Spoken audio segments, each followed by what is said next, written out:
What's going on, everyone? This is Albi here.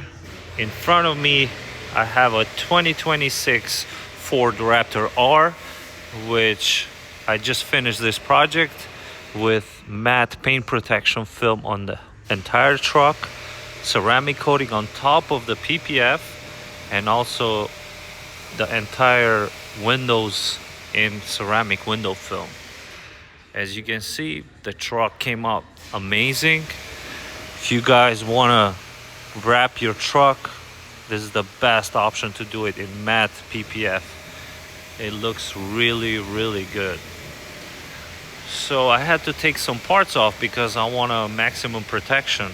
So I took these fender flares off and I went all the way under because these two panels, they rub with each other and they scratch the panel, and that's why I went all the way under there and I put them back. And the mirrors came off, also this part of the fender came off too, door handles, basically everything what I could take it off, I took it off. So I want maximum protection, but it looks really good. These handles was hard to do them, but they look good. They look really nice. There's some just dirt there, but not something. Just gotta be careful because I just ceramic coated it. But yeah, it looks fantastic.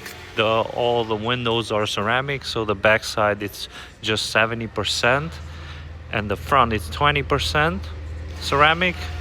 Also the windshield it's 70% too. Came out really good. This is how the back looks. Also the owner, he added more stuff like those light area. He put the Starlink, and also the front bumper, it's different. Also these headlights, I did smoke them a little bit in PPF, so it matches with the entire truck. Now it looks mean. But yeah, this is the best quality that you can get for paint protection film. All the edges wrapped, super clean, no dirt at all, 12 years warranty. What else? Ceramic coating on top. So this is the best that you can get. Let me guys know what you think, and if you're looking to wrap your car, just let me know. Thank you.